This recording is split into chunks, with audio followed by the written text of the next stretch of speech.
dilewati itu bukan seharusnya rute yang aslinya gitu. Ya tiba-tiba gimana bisa sadar kok saya udah nyasar nih, itu gimana?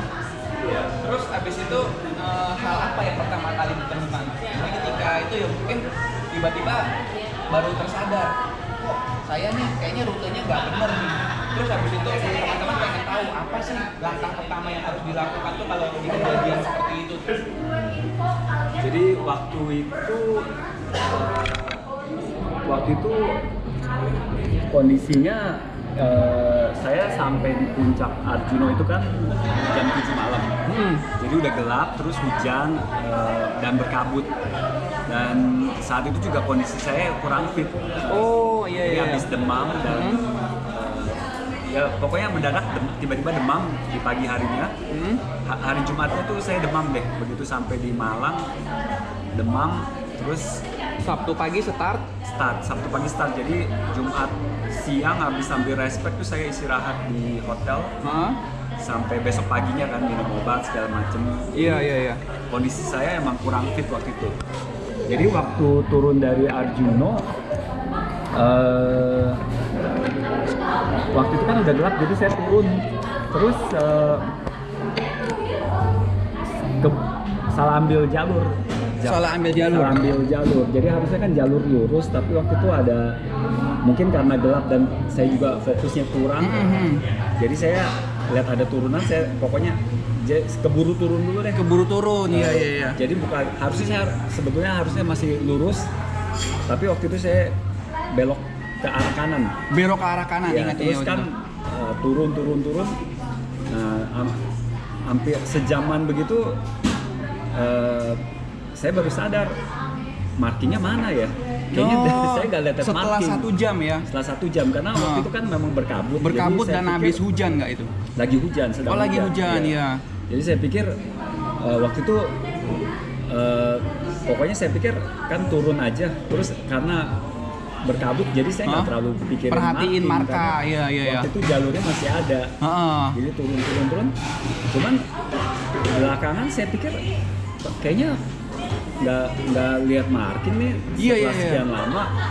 Nah jadi dari situ saya baru dan waktu itu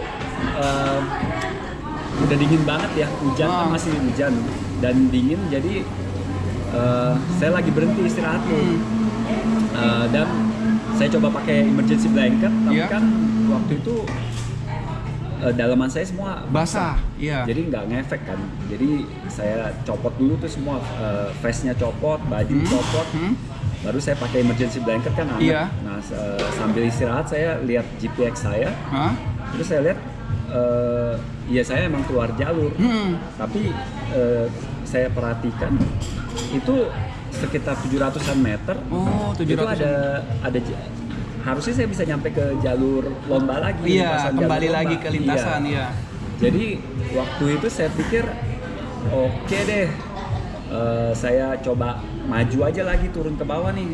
Waktu itu jadi tenang dulu ya? Waktu itu saat itu tenang dulu nggak? Masih tenang, waktu itu kan udah anget, badan kan udah lumayan anget. Jadi saya juga berteduh di belakang ada pohon gitu kan, walaupun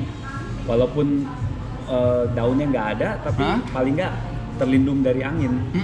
Masih kena hujan tapi angin paling nggak agak keblok ya.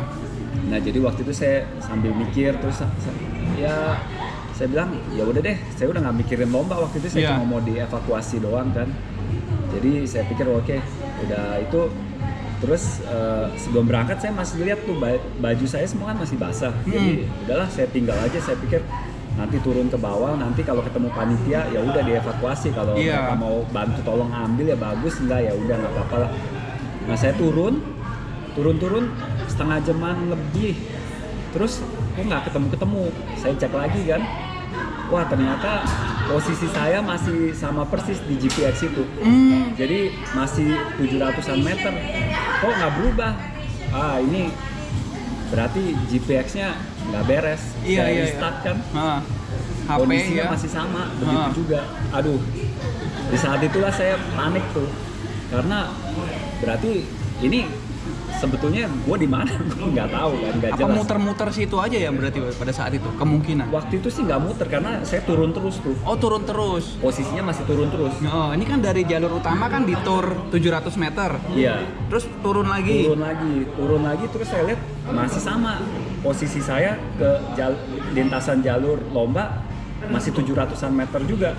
Iya. Jadi kan nggak mungkin dong kalau udah hampir sejam turun ke bawah harusnya mendekati kan, Iya. atau menjauhi lah. Nggak mungkin di titik yang sama lagi. Ini masih sama. Jadi, aduh, ini error deh udah pasti deh. Dan dari situ saya panik tuh. Iya. Karena total turun ke bawah kan 3 jam, 3-4 jam lebih kan. Berarti untuk naik ke atas pun di kondisi saya waktu itu udah nggak sanggup. Badan saya udah capek banget dan masih hujan ya, jadi menggigil, kedinginan. Terus waktu itu emergency blanketnya udah pada robek semua, Jak. Oh, jadi Karena bolong-bolong gitu ya? Enggak, Sobek kan yang model aluminium foil gitu kan. Iya. Jadi pas turun itu banyak semak-semak yang berduri-duri gitu. Jadi saya kepleset. Jadi sebagian ketarik, ada yang kebeset gitu, robek semua deh. Jadi sisa dua bagian doang yang agak lebar ya, kurang lebih segini nih. Iya. Ada 2. Udah itu doang. Sisanya tuh udah yang saya masih gulung-gulung tapi ya nggak bisa dipakai deh. Iya. Nah di situ saya udah khawatir banget, udah mulai takut. Iya. Dan putus asa sih ya. Waktu saya pikir aduh gimana nih bisa lolos kan nih kondisi kayak begini. Itu udah tengah malam ya berarti ya?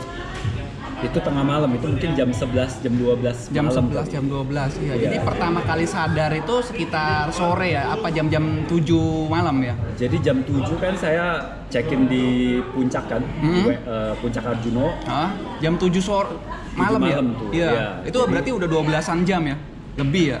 Hampir 13 jam 13 jam ya dari start. Itu jam 6 kalau nggak salah. Iya. Jadi jam 7 puncak. Jam 7 puncak. Turun. Saya nggak lama, cuman kayaknya 6 menit. Habis itu kan jalan tuh. Iya. Jadi posisi saya mulai sadar, sesadar-sadarnya saya hilang. Itu ya sekitar jam 11-12 malam kali. Jam 11-12 malam. Gila. Teman-teman tuh bisa bayangin kalau di posisinya Om Yurbi itu. Iya. Terus. Jadi waktu itu setelah saya nunggu terus kedinginan banget kan. Terus di luar keputusasaan saya kepikiran anak. Iya, terus keluarga di rumah, istri, anak saya baru umur 7 kan. Jadi saya pikir aduh gimana nih kalau misalnya anak saya, kalau sampai ada apa-apa sama saya kan, anak saya masih kecil. Iya. Jadi dari situ itu muncul semangat juga ya. Iya. Bahwa nggak boleh, harus gimana pun juga saya harus mencoba deh. Iya, harus. Iya. Sampai selama masih ada tenaga berarti saya masih bisa berusaha kan. Jadi saya mulai coba berpikir tenang lagi. Tuh teman-teman dengerin, tenang tuh poinnya. Iya. Jadi saya coba berpikir tenang. Pertama itu kan masih tinggi ya, waktu itu 3.000 meteran. Jadi saya pikir 3.000 meter MDPL ya. Iya. Jadi saya pikir saya coba turun lagi deh ke bawah karena biar lebih hangat kan. Ke bawah kan lebih hangat. Jadi terus waktu itu saya juga masih berharap mungkin di bawah tuh ada perkampungan. Iya. Kalau kita tahu MSC kan, kita mau dari Bulukasu ke Wonorejo kan itu